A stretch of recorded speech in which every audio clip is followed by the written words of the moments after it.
ॐ सहना भवतु सहनौ भुनक्तु सह वीर्यं करवावहै तेजस्विनावधीतमस्तु मा विद्विषावहै। ओम शांति शांति शांति। हम लोग शुरू के पाठ करते हैं। श्लोक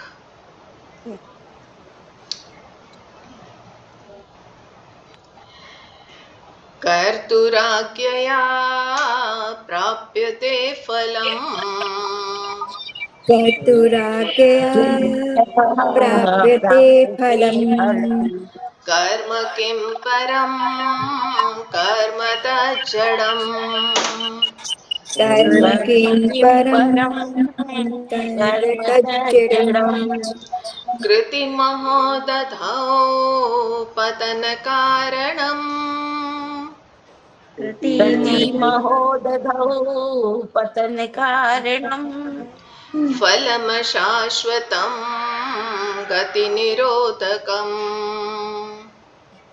फलं शाश्वतं गतिनिरोधकम् ईश्वरार्पितं नेच्छया कृतम्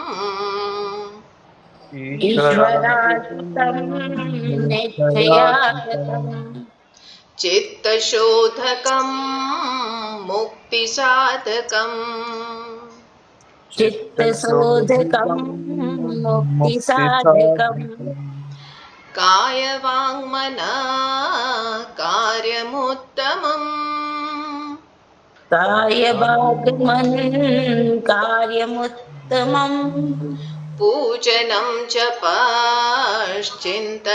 क्रमात् पूजनं जपश्चिन्तनं क्रमात् जगत ईषदे युक्तसेवनम्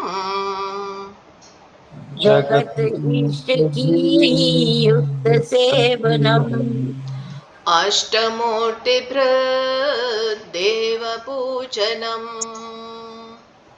अष्टमूर्ति बृहत् अष्टमूर्ति देव पूजनम् देवपूजनम्।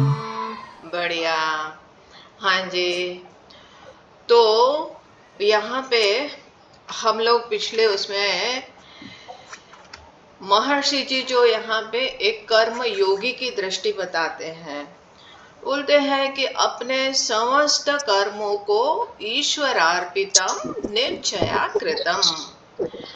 जब अपने सब कर्मों का अर्पण ईश्वर के चरणों में कर देते हैं, न इच्छाया, अर्थात कोई स्वार्थ नहीं, स्वार्थ को किनारे करके। अब जब स्वार्थ से कि भगवान हम जो है आपको ये भोग चढ़ाते हैं, आप उसके बदले में हमारी ये मनोकामना पूरी कीजिए, अब ये हमारा व्यवहार चलता है ना। हाँ, कि जैसे हम जो है वो दुकानदार से व्यवहार करते हैं, जैसे अपने पड़ोसी से व्यवहार करते हैं, जैसे शादी ब्याह में जो है लेन देन का व्यवहार करते हैं, बोले वही व्यवहार जो है वो ईश्वर के साथ भी करने लगते हैं, भगवान के साथ भी। कि भगवान अगर हमारी ये कामना पूरी कर देंगे तो हम जो है इतना आपको लड्डू चढ़ाएंगे। तो भगवान बोलेंगे तथास्तु। बोले कि बेटा तेरे जैसा भक्त जो है वो हमको पहली बार मिला है, हम तो बेचारे भूखे बैठे हुए थे, भूखे प्यासे, अच्छा हुआ तुमने आके लड्डू चढ़ा दिया, हमको लड्डू का प्रॉमिस दे दिया, चलो हम तुम्हारी जो है मनोकामना पूरी कर देंगे।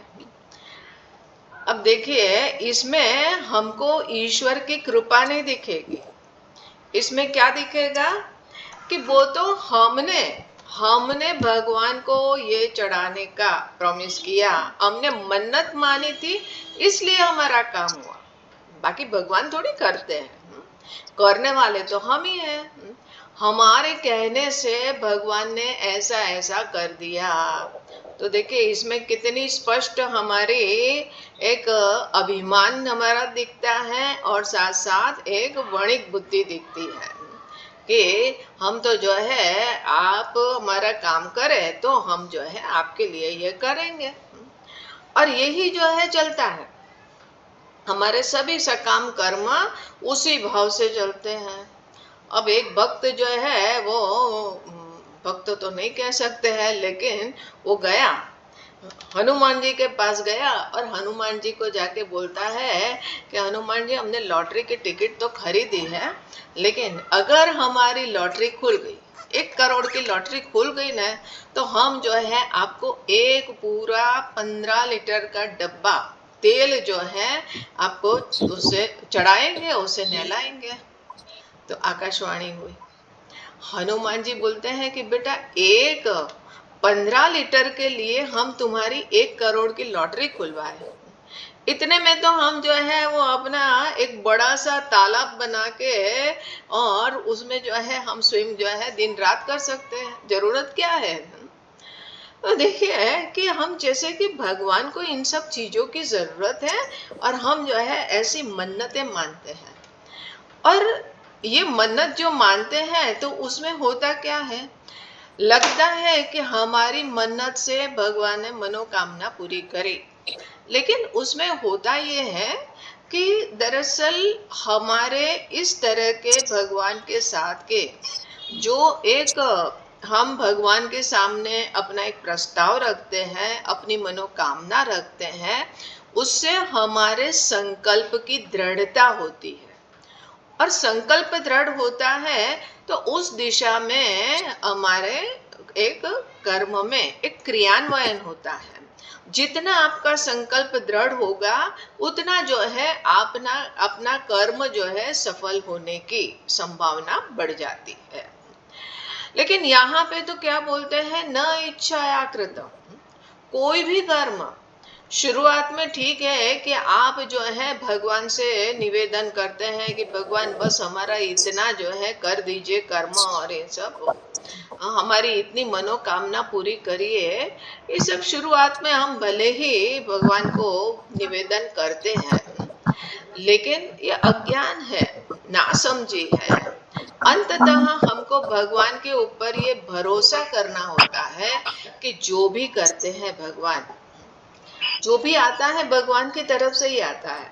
आज तक हमने कौन सी मन्नतें मानी थी, क्या हमने ये किया था जिससे जो है भगवान ने हमको ये जीवन दिया है, भगवान ने ये हमको शरीर दिया है, भगवान ने ये हमको रहने के लिए इतना वो परिवेश दिया हुआ है, ये जो है बाहर वातावरण दिया है, इतनी सुंदर पृथ्वी के ऊपर हमको और इतने सुंदर देश में कि जहाँ पे हम स्वतंत्रता से अपने कर्म को, अपने धर्म का पालन कर पाते हैं।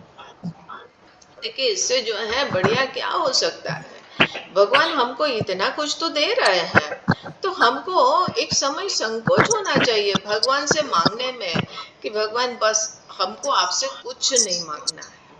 और ये खाली भगवान से नहीं, शुरुआत हमको करनी चाहिए अपने लोगों से। हम जहां पर भी है हम इतने प्रेम से, इतने जो है आत्मीयता से सेवा करें, हम हमारा हाथ सदैव देने के लिए ऊपर उठे, न कि लेने के लिए।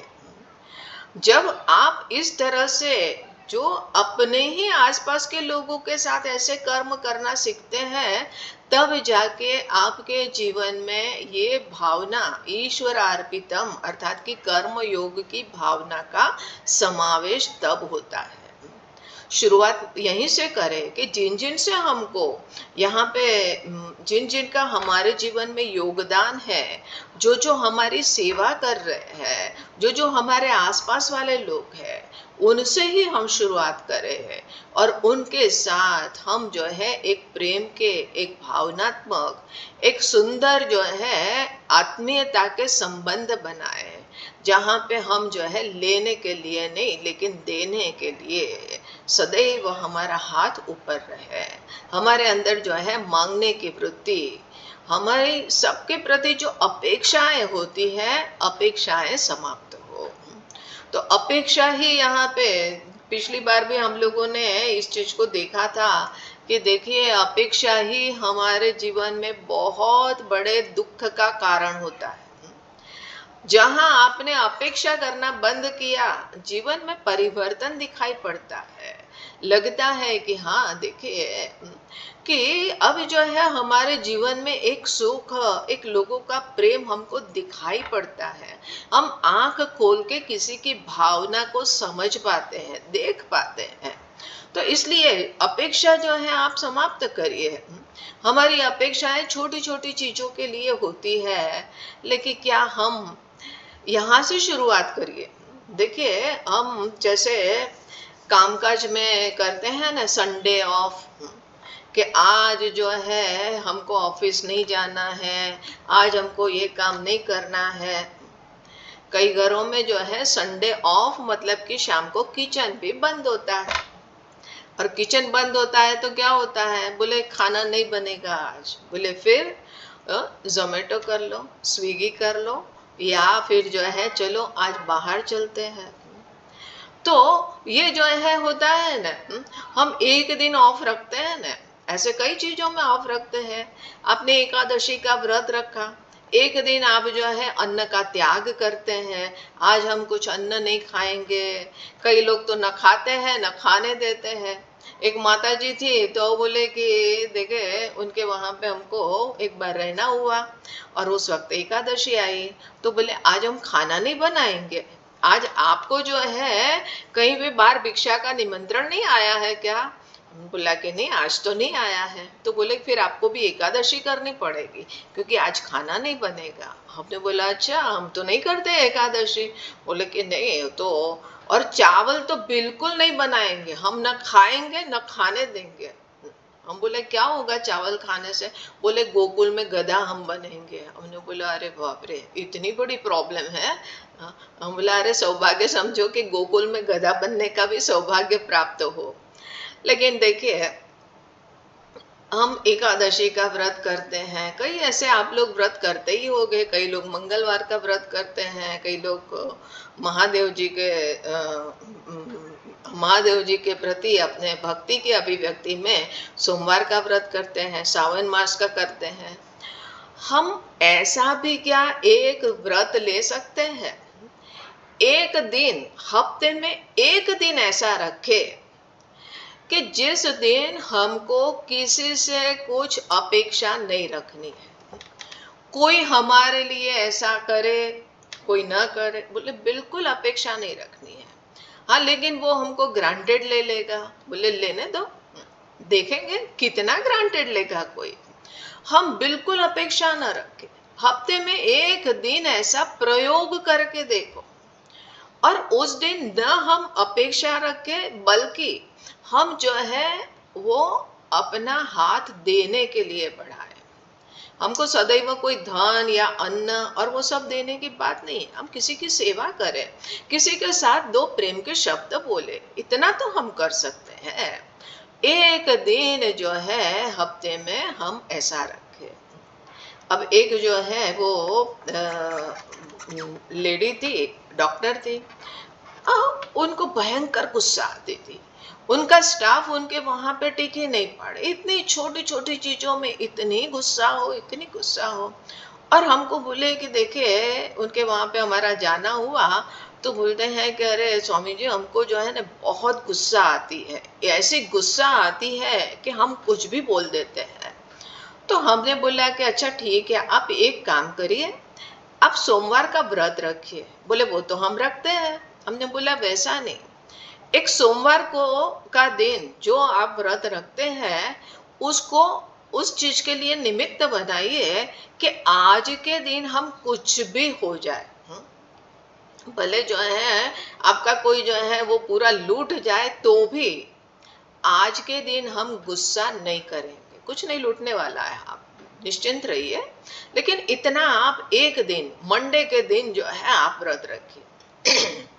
अब उन्होंने जो है बोला कुछ गुस्सा ही नहीं करे। बोला नहीं बिल्कुल गुस्सा मत करिए, आज का दिन बस एक मंडे का दिन, हफ्ते में एक दिन जो है चूज करिए। अब उन्होंने जो है वो शुरू किया, फिर थोड़े दिन के बाद 2-4 मंडे किया और फिर उन्होंने सर पीट लिया। बोले क्या हो गया? बोले कि अरे हम जो है मंडे को गुस्सा नहीं करते हैं, लेकिन मंगलवार को जो कल का होता है, जो भी कल जो कुछ भी हुआ था वो सब सप्रेस होता है, और मंगलवार को सब हम वॉमिट कर देते हैं, वॉल्केनो फटता है। बोले कितना हम सहन करें? हमने बोला कि देखिए ऐसा है कि जब हमको ये कहा जाता है कि व्रत करो, तो व्रत में ऐसा नहीं है कि हमको कुछ दमन करना है, सप्रेस नहीं करना है। व्रत वो होता है कि जहाँ पे आप जो है कुछ अपने अंदर डिस्कवर करते हैं, आपको कुछ जो है कुछ उपलब्धि अपने अंदर दिखाई पड़ती है। बोले वो क्या होती है? बोला कि जब आपको ये पता है कि हमको गुस्सा नहीं करना है, लेकिन हमको जो है हमारा काम जो भी है अच्छी तरह से निकलवाना है, तो जब आपने संकल्प किया है कि हम गुस्सा नहीं करेंगे, तो फिर आप मन के अंदर एक चिंतन, एक मंथन की प्रक्रिया चलनी चाहिए। हमको पता था कि उनका विस्फोट होएगा, लेकिन हम जो है उसी का रास्ता देख रहे थे। हम बोले कि देखो उस वक्त आपके अंदर जो है एक मंथन की प्रक्रिया चले कि अगर हमको जो है गुस्सा नहीं करना है और हमारा ये काम जो है वो भी निकलना है, हमारा ये स्टाफ है अब वो नहीं समझ रहा है, लेकिन उनसे ही हमको काम करवाना है, वो आवश्यक है। तो हमने बोला कि फिर जो है आपका मंथन चलेगा, चिंतन करेंगे आप, और फिर जो है एक नया तरीका कि बिना गुस्से के भी कैसे हम काम निकाल सकते हैं, एक नया तरीका आप डिस्कवर कर पाएंगे। हमने बोला कि ये आपने किया? बोले नहीं, हम तो जो है गुस्से को अंदर ही अंदर पीने की कोशिश करते थे। हमने बोला नहीं, ये तरीका गलत है। वैसे ही हम जो है एक दिन जब हम एक निश्चय करते हैं कि आज हम किसी से कोई अपेक्षा नहीं रखेंगे, उस वक्त अपने मन को देखना चाहिए कि मन के अंदर कैसा उसका प्रभाव पड़ता है, मन कितना शांत होता है, मन कितना संतुष्ट, कितना प्रसन्न है। और साथ साथ सामने वाली व्यक्ति जो है उनकी भी प्रतिक्रिया देखनी चाहिए कि कैसे, जब हम किसी से अपेक्षा नहीं रखते हैं तो वो व्यक्ति हमारे प्रति और भी अपनी भावना अभिव्यक्त करती है, और भी जो है हमारी सेवा के लिए, हमारे प्रेम को प्रकट करने के लिए आतुर रहती है। तो इसलिए एक दो दिन हम ऐसा रखें कि हम आज किसी से कोई अपेक्षा नहीं रखेंगे, और मात्र हम जो है आज का दिन लेने के लिए नहीं, देने के लिए जिएंगे।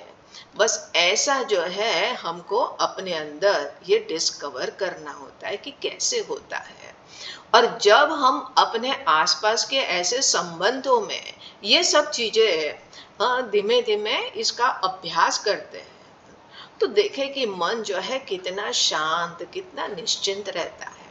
हमको दूसरे के द्वारा की गई सेवा, दूसरों का हमारे जीवन में क्या योगदान है, कितना जो है उन्होंने कंट्रीब्यूट किया हुआ है, ये सब दिखाई पड़ेगा, एक ग्रेटिट्यूड की भावना जन्म लेगी। और यहाँ पे तो बोलते हैं कि ईश्वरार्पितम नेच्छयाकृतम, ईश्वर के प्रति अपने कर्म का अर्पण करो, न इच्छाकृतम, ईश्वर से आप मांगना बंद करो। ये देखो कि हमको बगैर मांगे भगवान ने कितना कुछ दिया हुआ है। हम यहाँ पे पैदा हुए, हमको पूछा नहीं गया था कि किसके घर जाना है तुमको, और हमको यहाँ पे इतना जो है सुंदर जगत में जन्म मिल गया। हमको ये नहीं पूछा गया था, हमें ये बताना नहीं पड़ा था कि भगवान हमको आप भेज रहे हैं, वहाँ पे हमारे दाने पानी की व्यवस्था करी है कि नहीं, वहाँ जो है नाक दी है तो सांस लेने के लिए कुछ प्राण, कुछ वायु बनाया है कि नहीं, हमारे लिए है कि नहीं व्यवस्था। कोई लोग जो है वो आश्रम में शिविर के लिए आते हैं तो वो पूछते हैं कि भाई वहाँ पे हमको क्या क्या व्यवस्था मिलेगी, ये है कि नहीं है, ये है कि नहीं है, हमको क्या लाना है। और वहां पे हमको तो भगवान ने खाली हाथ भेज दिया, कुछ भी हमको दिया नहीं है। और हम यहाँ पे देखते हैं कि पहले ही हमारे लिए सब कुछ व्यवस्था बनी हुई है। तो फिर जब हम ये अपेक्षाओं से मुक्त होके और फिर जब हम अपने जीवन को देखते हैं तो हमको जो है ईश्वर की बरसती हुई कृपा, हमको जो है अनेकों देवताओं की बरसती हुई कृपा जो है उसका अनुभव होता है। और जब आप आंख खोल के जीना शुरू करेंगे, अर्थात कि अपेक्षाओं को किनारे करके हमको ये चाहिए, हमको ये नहीं, हमको ये अच्छा लगता है, नहीं अच्छा लगता है, और अपनी ये पसंद नापसंद को किनारे करके जब आप यहाँ पे जीना शुरू करते हैं तभी आपको जगत की सुंदरता दिखाई पड़ेगी, तभी यहाँ पे ईश्वर की कृपा का एहसास होगा, बल्कि ईश्वर का अस्तित्व है वो बात भी आपको तभी दिखाई पड़ेगी। तो इसलिए लेकिन अब और फिर उसके उपरांत देखिए कि आप क्या भगवान से क्या मांगेंगे। कुछ मांगने की जरूरत लगती है। हम भगवान से जाके बोले कि भगवान हमको जो है आप ये दे दीजिए, लेकिन ये छोटे बच्चे जैसी बात है कि छोटा बच्चा जो है अब उनको पूछा कि बेटा तुमने एग्जाम दी और रिजल्ट आएगा और हम चाहते हैं कि तुम्हारा जो है अच्छे नंबर से पास हो जाओ, अगर तुम पास हो गए, अच्छे नंबर से पास हुए तो हम तुमको कुछ जो है देना चाहते हैं, कुछ गिफ्ट करना चाहते हैं, बेटा क्या चाहिए। अब वो पिताजी ने तो मन में सोच के रखा है कि ये इस बार जो है इन्होंने अच्छी रैंक बनाई तो हम उनको जो है एक मोटरसाइकिल ले के देंगे, एक स्कूटर लेके देंगे। लेकिन वो बच्चा बोलता है कि हम अगर पास हो गए तो पापा ऐसा करना है कि हमको जो है ना वो फलानी पिक्चर देखने ले जाना, अथवा तो हमको जो है एक टॉफी दिला देना, एक हमको ये साइकिल दिला देना। अब उनके पिताजी जो है सर पीटते हैं, बोले अरे हमने तो क्या ऊंचे ऊंचे प्लान रख करे थे तुम्हारे लिए और तुमने मांगा तो इतनी छोटी चीज मांगी।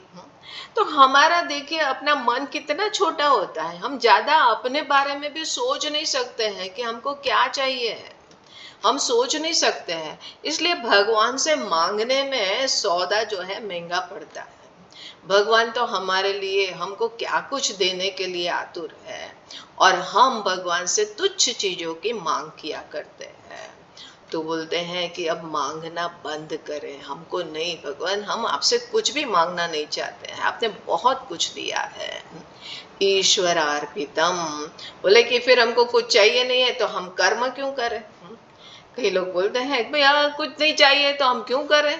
बोले कि ये तो भयंकर स्वार्थ है कि हमको चाहिए है तो हम कर्म करेंगे और हमको नहीं चाहिए है इसलिए हम कर्म न करें। बोले कि ये तो भयंकर स्वार्थ हुआ। यहाँ पे स्वार्थ को किनारे करके और फिर हम कर्म करें। कर्म हमको क्यों करना है, बोले कि आप कर्म किए बगैर रह ही नहीं सकते हैं, कर्म तो करना ही पड़ेगा। ये तो आपके अंदर एक आज जो है कर्तृत्व इतना दृढ़ रूप से बना हुआ है कि आप कर्म को छोड़ ही नहीं सकते हैं। वो कर्म करना आपकी स्वतंत्रता, नहीं करना आपकी स्वतंत्रता नहीं है, कर्म करना आपकी स्वतंत्रता है।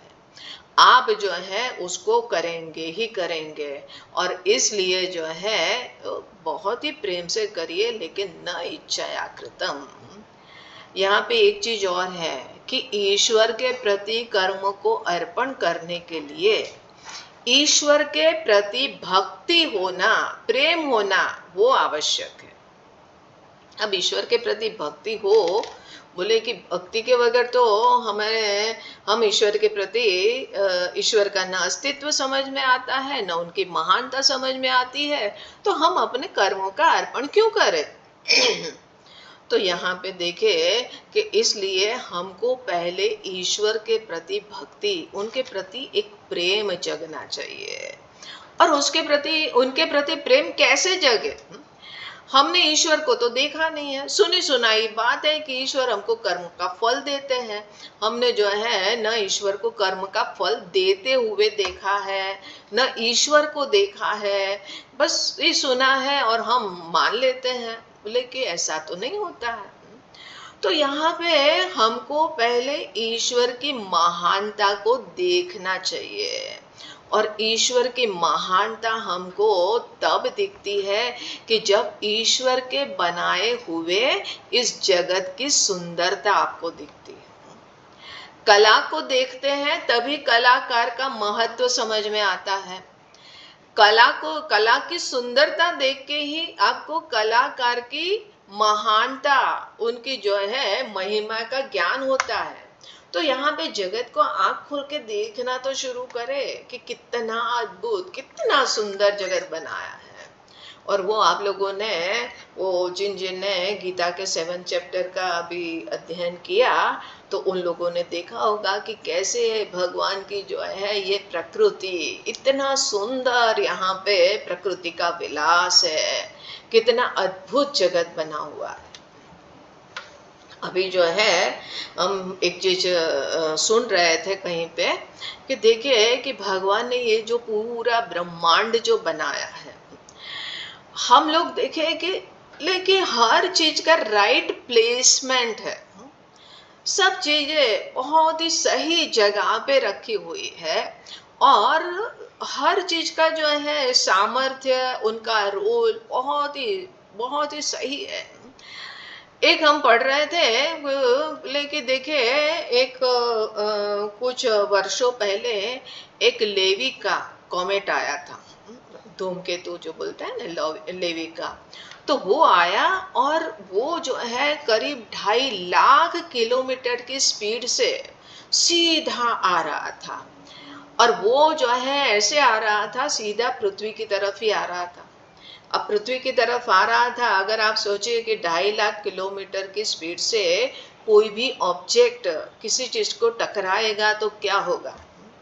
चूर चूर नामो निशान खत्म हो जाएगा। तो वो जब वो सीधा आ रहा था, तो ये जो है उन लोगों ने देखा, एस्ट्रोनॉट्स ने, और उन लोगों ने स्टडी करा, बोले कि ये आ रहा है और ये तो तबाही का कारण हो सकता है। लेकिन बीच में जो जुपिटर है अपना बृहस्पति, लेकिन बृहस्पति का इतना तीव्र गुरुत्वाकर्षण, जो ग्रेविटेशनल फोर्स है, कि उन्होंने अपनी तरफ उसको खींच लिया, उनको एब्जॉर्ब कर लिया, और उस वजह से उनके उसमें जो है बृहस्पति में करीब 21 ऐसे छेद बन गए, और वो जो है पृथ्वी की तरफ नहीं आया। अब देखिए कि ये जो है मानो कि एक हमारी ये पृथ्वी है, उनके लिए एक रक्षक की तरह से वो बीच में जुपिटर को रख दिया है। लगता है ना कि किसी ने कितनी प्लानिंग से ये सब यहाँ पे बनाया है। जब ऐसी चीजें आप सोचिए, आप देखें, आप स्टडी करें, तो बड़ा रोमांच का अनुभव होता है कि बनाने वाले की क्या इंटेलिजेंस है, क्या महानता है, कितना अद्भुत यहाँ पे बनाया हुआ है, कितनी अद्भुत प्लानिंग है। और बोले कि देखो ये ग्रेविटेशनल फोर्स जो है, जहाँ पे अगर ये हमारी पृथ्वी जो है वो सूर्य के आसपास घूमती है। अब यहाँ पे अपने जो ऑनलाइन उसमें बड़े बड़े साइंटिस्ट लोग हैं, तो हमको पता है कि इन लोगों का तो इस बारे में काफी बहुत ज्ञान होगा। हम छोटी बुद्धि से क्या, अब उसके बारे में हमारा कोई ज़्यादा नॉलेज नहीं है, लेकिन जो अभी हमको कुछ पढ़ने में आया, हमको इंटरेस्ट है, थोड़ा बहुत पढ़ते रहते हैं। तो बोले कि देखो कि ये हमारी पृथ्वी जो घूमती है ना सूर्य के आसपास, जिस समय घूमना बंद कर दे तो सूर्य का जो ग्रेविटेशनल फोर्स है तो वो उनको अपने अंदर खींच लेगा। जैसे कि आपने जो है एक रस्सी के एंड में पत्थर बांधा और उनको गोल गोल गोल गोल घुमा रहे हैं, तो वो जो है ऊपर ऐसे घूमता है। लेकिन जहां आपने जो है घुमाना बंद किया तो धड़ाम से नीचे गिरता है। क्योंकि पृथ्वी का वो ग्रेविटेशनल फोर्स है, वो उनको खींच लेता है।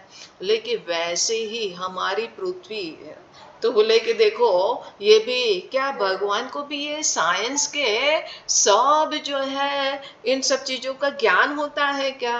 बोले कि कुछ तो होगा ही होगा, सर्वज्ञ है, सर्वशक्तिमान है, और उसी ज्ञान के आधार पे ये सब यहाँ पे रचना हुई है। और इसलिए देखो हमारी पृथ्वी हर एक चीज का बोले कि क्यों घूम रही है, तो घूमने का भी अपना जो है कुछ प्रयोजन है। हर एक ग्रह नक्षत्र अनेकों जो है गैलेक्सीज में ये सब घूमता रहता है अंतरिक्ष में, उनका कुछ प्रयोजन है। छोटी छोटी घटनाएं होती है लेकिन हमको पता नहीं होता है कि ये क्यों हो रहा है। ऐसे जो है महान जब ईश्वर को उनका स्मरण करो, और जो है वो उनका हमारे जीवन में योगदान, लेकिन उनका इतना अद्भुत जगत है, अद्भुत यहाँ पे उनका देने का तरीका इतना अद्भुत है। यहाँ से किसी को ले जाते हैं, ले जाने का तरीका इतना अद्भुत है, पीछे कुछ नामो निशान नहीं छूटता है। कोई जो है कदमों के निशान नहीं छूटते हैं, बस हमारी स्मृतियों में मात्र रहता है। क्या अद्भुत है भगवान की ये लीला। तो जब हम उनको जो है ये थोड़ा सा सोचते हैं, विचार करते हैं, जगत को हम आंख खोल के देखना शुरू करते हैं। वो कब आंख खोल के देख सकते हैं?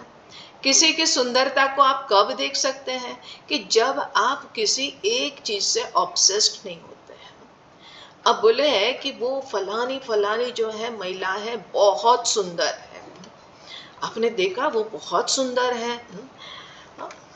अब जो है आप बोले कि नहीं, हमने उनकी देखी थी साड़ी, उनकी साड़ी बहुत सुंदर थी तो हम साड़ी ही देख रहे थे।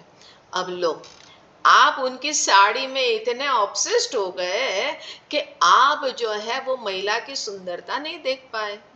बच्चे की सुंदरता आप उनकी मुस्कुराहट नहीं देख पाए, क्योंकि बच्चे की जो है वो वेशभूषा देख रहे थे।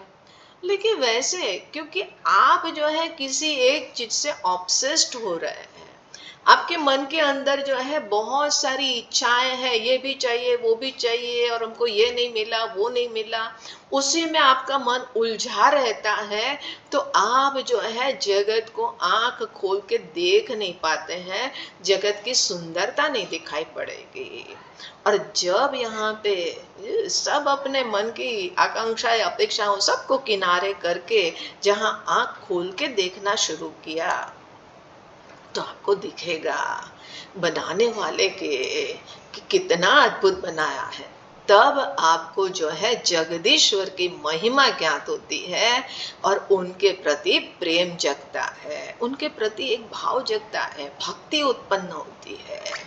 कितना अद्भुत यहाँ पे हमारे जीवन को कैसे अद्भुत तरीके से चला रहे हैं, कितनी कृपा बरस रही है। जब इन चीजों को देखना शुरू किया तो अब जो है मन के अंदर एक निष्काम, एक निस्वार्थ भक्ति जन्म लेती है, और वो ही चित्त शोधकम मुक्ति साधकम, वो चित्त को शुद्ध करने वाली वो मुक्ति का साधन बनती है। तो ये यहाँ पे जब बताया, तो अब यहाँ पे प्रश्न होता है कि हम चाहते तो हैं ईश्वर के प्रति भक्ति करना, हम उनके चरणों में अर्पण करना चाहते हैं, लेकिन हम जो है यहाँ पे पहली चीज तो ईश्वर को सब जगह देख नहीं पाते हैं। दूसरी चीज यहाँ पे प्रश्न होता है कि कैसे करें, ईश्वर के प्रति कर्मों का समर्पण कैसे हो। तो यहाँ पे आगे के श्लोक में हमको बताते हैं कि देखिए हमारी जो भी यहाँ पे फैकल्टीज है, हमारे व्यक्तित्व के, पर्सनालिटी के जो भिन्न भिन्न आयाम है, बोले कि उसके माध्यम से हम ईश्वर से जुड़े। और कैसे जुड़े, बोले कि शुरुआत कहाँ से हो, हमको पहले तो यही बताते हैं कि भाई शुरुआत कैसे करनी है, और शुरुआत तुमने करी तो फिर उनका कल्मिनेशन कहाँ होगा वो कहाँ पे जाके पर्यवसित हो गए हैं। तो ये यहाँ पे पूरा एक क्रम दिखाते हैं। तो सबसे पहले यहाँ पे बोलते हैं कि देखो इस धरातल के सबसे उत्तम कार्य जो अपने लिए अभी तक कर रहे थे ना, तो उसकी अपेक्षा जो श्रेष्ठ है, जो उत्तम है, वो कार्य कौन से होते हैं, तो वो यहाँ पे बताते हैं। एक बार और चौथा श्लोक पढ़ते हैं हम लोग। काय वांग मना कार्यमुत्तमम् कायमुत्तमम् पूजनं जपश्चिन्तनं क्रमात्। पूजनं पूजनं जपश्चिन्तनं क्रमात्। बढ़िया। काय वांग मनः कार्यमुत्तमम्। क्या बोलते हैं? बोलते हैं काय वांग मन, अर्थात कि शरीर, वाणी और मन के, मन से जो यहाँ पे कार्य होता है, शरीर से जो है हम यहाँ पे भिन्न भिन्न कर्म करते रहते हैं। वाणी से हमारा वाणी का प्रयोग जो है वो तो बंद होती ही नहीं है, सतत चलती रहती है। और जहाँ मौका मिला छोड़ते नहीं है।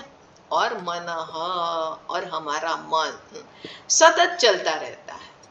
लेकिन इस धरातल के उत्तम कार्य क्या होंगे कि जो कार्य हमको ईश्वर के साथ जोड़े। हम लोग जिसको कर्म योग बोलते हैं, वो क्या होता है? कर्म योग वो होता है कि योग माने जोड़ना, कि हम कर्म के माध्यम से ईश्वर के साथ जुड़ते हैं। तो जब हमारे कर्म एक निमित्त बन जाते हैं हमको ईश्वर से जोड़ने का, तो उसी को बोलते हैं कर्मयोग। अब यहाँ पे बोलते हैं कि आपके जो है ये शरीर, वाणी, मन, ये भिन्न भिन्न जो फैकल्टीज है, उसके माध्यम से आप जो भी कार्य करते हैं, लेकिन अगर वो जो है कार्य पूजा हो जाए, वाणी के धरातल से जप हो जाए, और मन के धरातल पे ईश्वर का चिंतन हो, तो बोले कि ये क्रम से उत्तमम कार्यम, ये श्रेष्ठ कार्य है। तो अब देखिए यहाँ पे कि जब बोलते हैं कि ये काया, शरीर के धरातल पे पूजा करना, हर एक के घर में कोई ना कोई पूजा का एक स्थान होता है। सेवा पूजा करते हैं ना।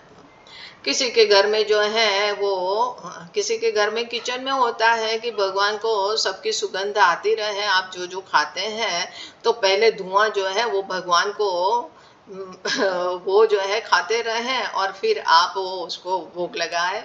कई लोगों के किचन में ही होता है, लेकिन नहीं, उसका पहले तो स्थान कहीं अलग इंडिपेंडेंट होना चाहिए, और ऐसा स्वच्छ साफ सुथरा एकांत में हो तो बहुत अच्छा रहता है। हाँ, घर छोटा हो तो कम से कम किचन में ना हो। तो पहली चीज तो जो है शरीर के धरातल से कि आप जो है किसी भगवान की सेवा पूजा करते हैं, कोई ना कोई विग्रह लेते हैं।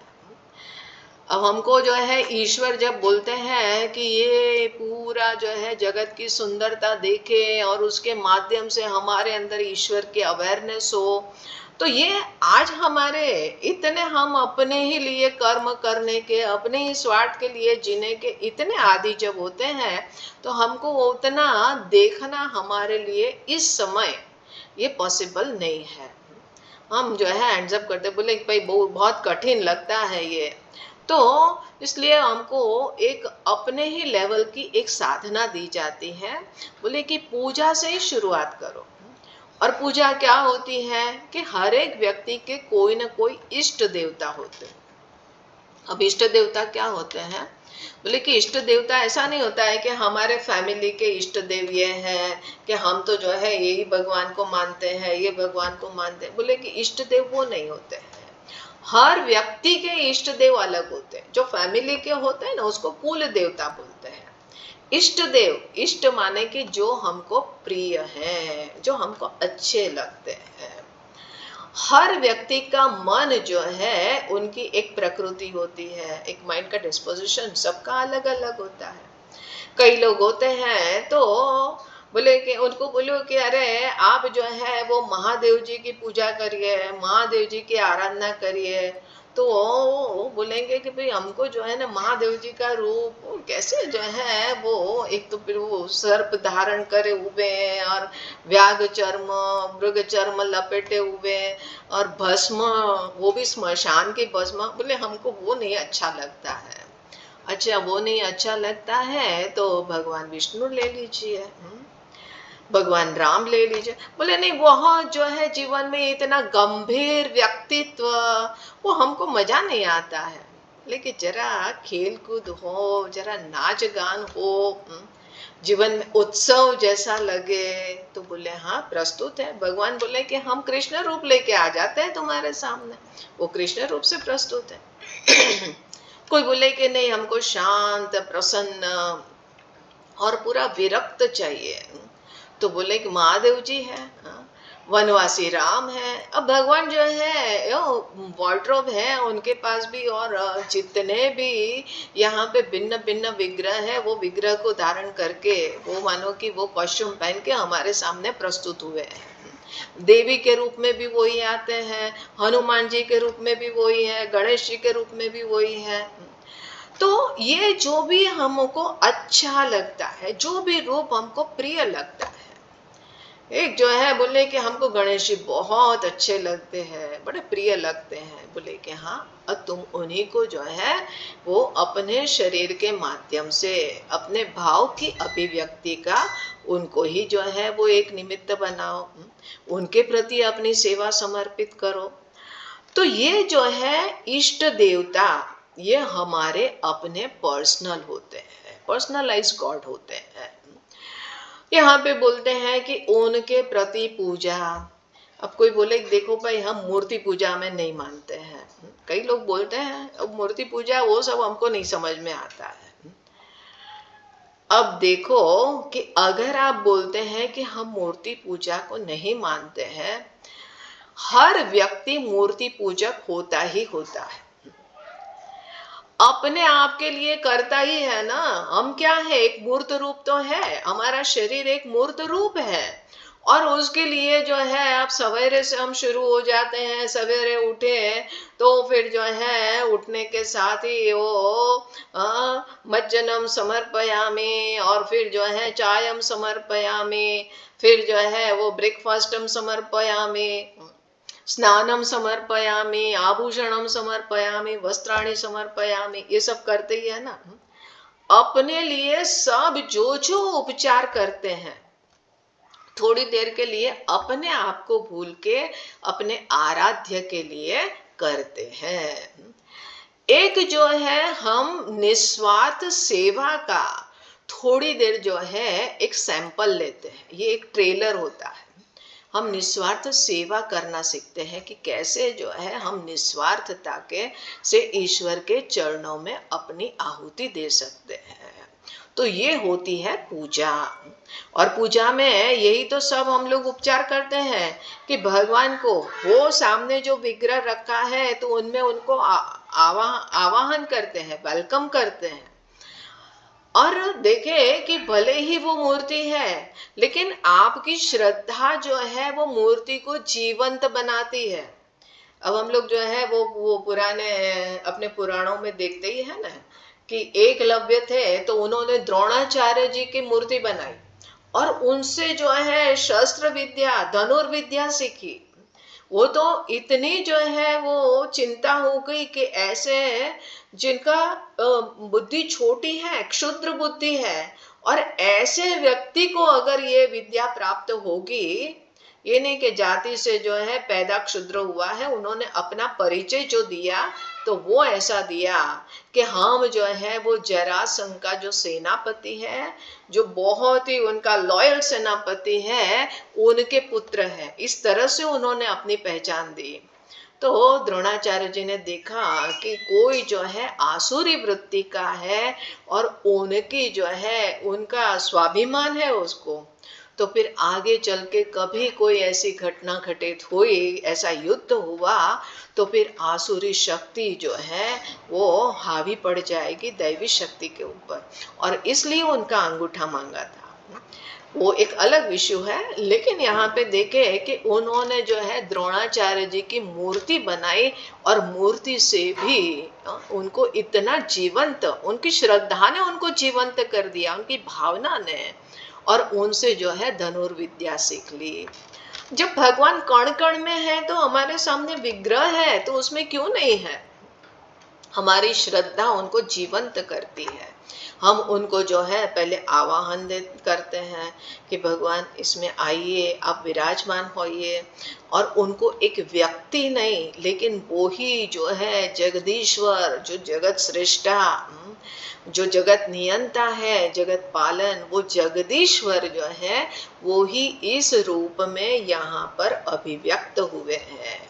इस भाव से युक्त होके और फिर हम अपने लिए जो कुछ भी करते हैं वो सब उपचार उनके प्रति समर्पित करते हैं। तो बोला कि ये शरीर के धरातल से हम पूजा करते हैं। फिर बोला कि वाणी के धरातल से, वाणी जो है हमारी बोलती है, तो उसमें हम कितना कुछ बोलते हैं, अच्छा बोलते हैं, बुरा बोलते हैं, और उसके माध्यम से हम कहीं ना कहीं अपनी या तो महिमा को स्थापित करने की हमारी चेष्टा रहती है, या फिर कहीं से जो है हमको कुछ ना कुछ पाने की चेष्टा रहती है। तो इस तरह से हमारी वाणी का प्रयोग सतत होता रहता है। तो बोलते हैं कि देखो, अब तुम जो है अपनी वाणी को थोड़ी देर के लिए जप, अर्थात कि ईश्वर के नाम, बस मात्र नाम का उच्चारण।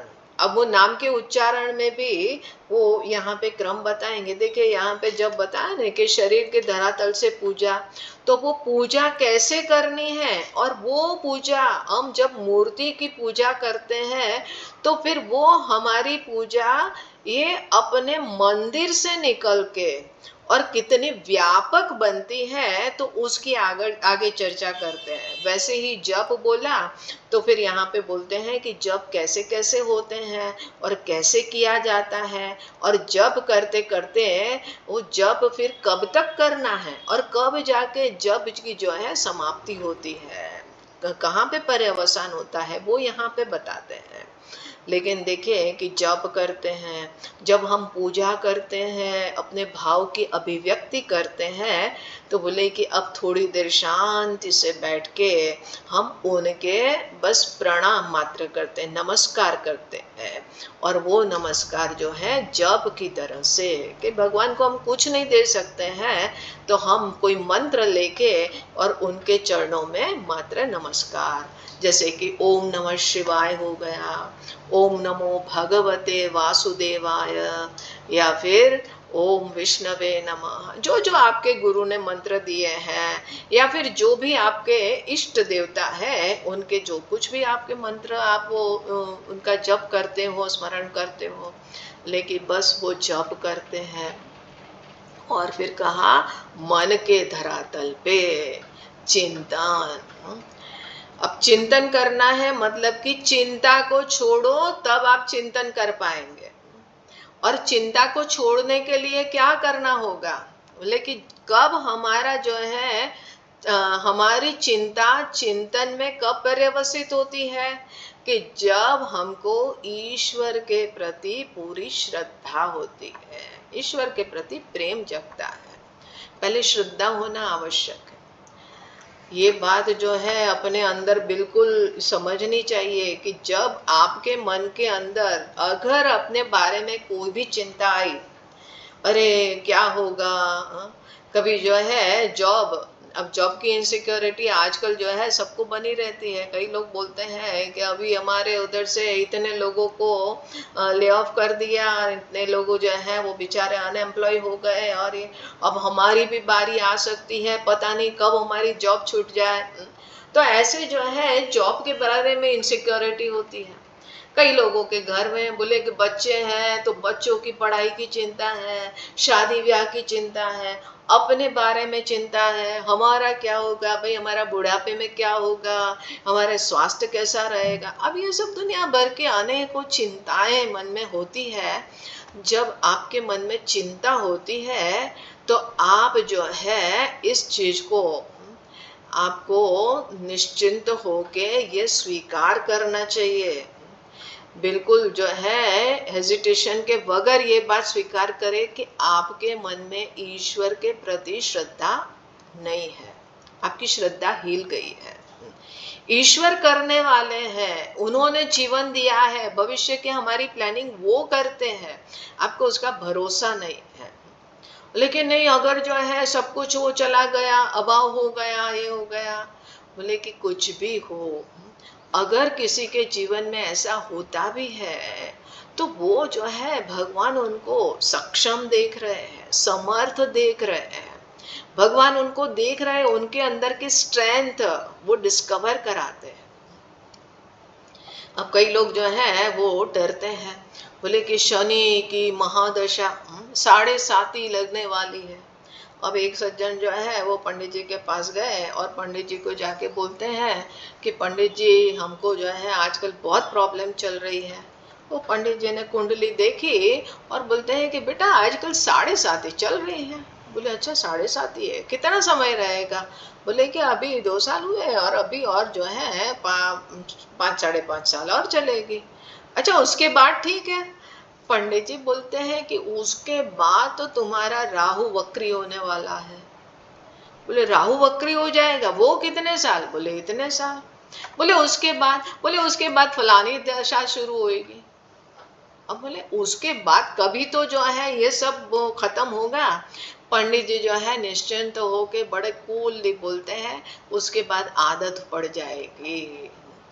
अब इतना जो है जीवन में इतना भोगने के बाद तुमको अपने अंदर कोई स्ट्रेंथ डिस्कवर नहीं होगी क्या, कि भगवान यहाँ पे सब करता धरता है और वो ही कर रहे हैं। एक जो है वो बोले कि शनि की दशा है तो पूजा कराते हैं। तो पंडित जी के पास गए तो पंडित जी को पता था कि तो बहुत समर्थ व्यक्ति है।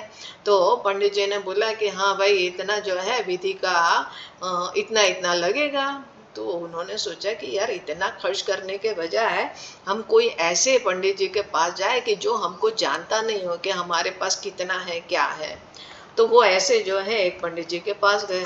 अब उन्होंने भी बोला कि इतना खर्चा होएगा। तो सज्जन बोलते हैं कि महाराज जी इतना खर्चा तो हम अफोर्ड नहीं कर सकते हैं। तो बोलते हैं अच्छा ठीक है, ऐसा करो कि तुम जो है वो इतना नहीं कर सकते हो तो बोले कि इतना करो। और उनको छोटा वो बताया। बोले कि महाराज जी ये भी मुश्किल है। बोले अच्छा जो है एक अच्छा काला वस्त्र दे दो।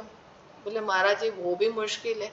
अच्छा तेल जा। बोले वो भी मुश्किल है। तो बोले कि जाओ निश्चिंत रहो, शनि तुम्हारा कुछ नहीं बिगाड़ सकता। अब कुछ है ही नहीं तो क्या लूटेगा। लेकिन जब लूट जाता है, जब सब कुछ खत्म होता है, अगर हम चिंता करते हैं तो हमारे अंदर जो है हम हमारी एनर्जी वो वेस्ट होती है, हम डिसिपेट करते हैं। अगर हम थोड़ी देर शांत रहे, पॉज करें और देखें ईश्वर की लीला कैसे अनफोल्ड हो रहा है, तो हमको जो है अपने अंदर ही दिशा मिलती है, उनकी एक स्ट्रेंथ डिस्कवर होती है कि हम कुछ नया कर सकते हैं, एक नया द्वार खुला दिखाई पड़ता है। तो यहाँ पे भगवान की कृपा बरस रही है। हम जब ये देखना शुरू करें तब हमारी चिंता जो है वो चिंतन में, पहले तो चिंतन में कन्वर्ट हो जाएगी। अब आप जो है अंदर से शांत रहते हुए और जो है चिंतन कर रहे हैं, परिस्थिति का अवलोकन कर रहे हैं और क्या क्या यहाँ पे संभावित हो सकता है उसका चिंतन करते हैं। तो चिंतन के लिए अपने मन की चिंताओं को शांत होना पड़ता है। अब कई बार जो है एक बॉम्बे से एक लेडी का हमेशा फोन आता था और कुछ भी वो बहुत शिकायतें उनकी रहती थी। तो छोटी छोटी चीज़ों को ये स्वामी जी बड़ी प्रॉब्लम आ गई। और अब हम कुछ नहीं करते थे, उनकी बात सुनते थे, बस खाली बात सुनते थे। और फिर जो है फिर हम पूछते थे कि अच्छा फिर वो क्या कर सकते हैं, इसमें विकल्प क्या क्या है। वो खुद ही जो है विकल्प बताते थे। फिर उसके बाद वो खुद ही बताते थे कि अच्छा स्वामी जी ऐसा लगता है कि अगर ऐसा हम कर लेवे तो। फिर हम बोलते हैं हाँ बहुत बढ़िया है। अब दोनों जो एक्सपेक्ट होते थे उनके क्या प्लस माइनस है वो उनको बता देते थे। देखिए अब इस पूरी प्रक्रिया में हमने उनको कोई सजेशन नहीं दिया कि ये करो या ये ना करो। बोले हमेशा हम क्यों चिंतन करें भाई, तुम्हारी जो है विचारशीलता कब जागृत होगी। तो उनके अंदर विचारशीलता को जगाने के लिए हमने जब सुनना शुरू किया, मन के अंदर जो भी चिंताएं थी वो उन्होंने हमारे झोली में डाल दी। अब झोली में डाल दी तो अंदर जो है हल्के होते गए, और जैसे जैसे हल्के होते गए तो अब जो है चिंतन की प्रक्रिया शुरू हुई। एक बार गुरुजी ने कोई कार्यक्रम था गुरु पूर्णिमा का, तो उसमें एक अनाउंसमेंट किया, लेकिन हमने जो है एक बैंक खोला है, और बैंक में हम चाहते हैं कि आप सब लोग कुछ ना कुछ डिपॉजिट करें। तो सब लोग एक दूसरे के सामने देखें, और हम लोग भी आश्चर्यचकित, भाई हमको तो पता नहीं है कि बैंक हम लोगों ने शुरू किया। और सब लोग सोचे कि महात्मा जी, ये महाराज जो है ये कब से ये ऐसे बिजनेसमैन हो गए और बैंक उन्होंने शुरू किया है। और बोले कि आपको उसमें कुछ ना कुछ डिपॉजिट करना पड़ेगा। तो फिर सबने बोला कि हाँ महाराज जी बताइए क्या करना है, कहाँ है बैंक। और बोले लेकिन हमने बैंक शुरू करी है चिंता बैंक। तो आपको अपनी चिंताएं जो है आके हमारे जो है महादेव जी के चरणों में आके बस अपनी चिंता को समर्पित कर देना है। बस आपको ये डिपॉजिट कर दिया आपने, और उनका आपको ब्याज मिलेगा। बोले ब्याज मिलेगा मतलब कि चिंता डबल होके मिलेगी। बोले नहीं, उनका ब्याज ये मिलेगा कि आपको निश्चिंतता, ब्याज में कुछ जुड़ता है ना, तो चिंता में आगे निश्च जुड़ जाएगा, अर्थात कि आप जो है चिंता से निश्चिंता की तरफ यात्रा करेंगे। कितना बढ़िया आइडिया है। मतलब ये है कि चिंता भगवान के चरणों में सौंप दो, और मन जो है जब आप चिंता से फ्री होते हैं तब ईश्वर की आराधना शुरू होती है। तो शरीर, वाणी और मन के धरातल पे कार्यम उत्तमम, ये जो है उत्तम कार्य है, पूजा, जप और चिंतन। अब ये यहाँ पे मंदिर से आपने पूजा जो शुरू करी है एक विग्रह से, तो बोले कि ये पूजा आगे हमको कहाँ तक ले जाती है। तो आगे के श्लोक में बताते हैं, बोले कि ये पूरा ही जगत जो है वो ईश्वर का विराट स्वरूप है। प्रत्येक अंग जो है वो जैसे हमारा ये शरीर है, हाथ पैर आंख नाक सब है, बोले वैसे ही ईश्वर का ये शरीर है। तो उस तरह से जगत को देखना, अर्थात कि जगत में ईश्वर की आपके अंदर एक दृष्टि उत्पन्न हो जाए। बोले कि ये जो है पूजा, आपके विग्रह से आप बाहर निकले और भगवान को आपने जो है व्यापक रूप में देख लिया।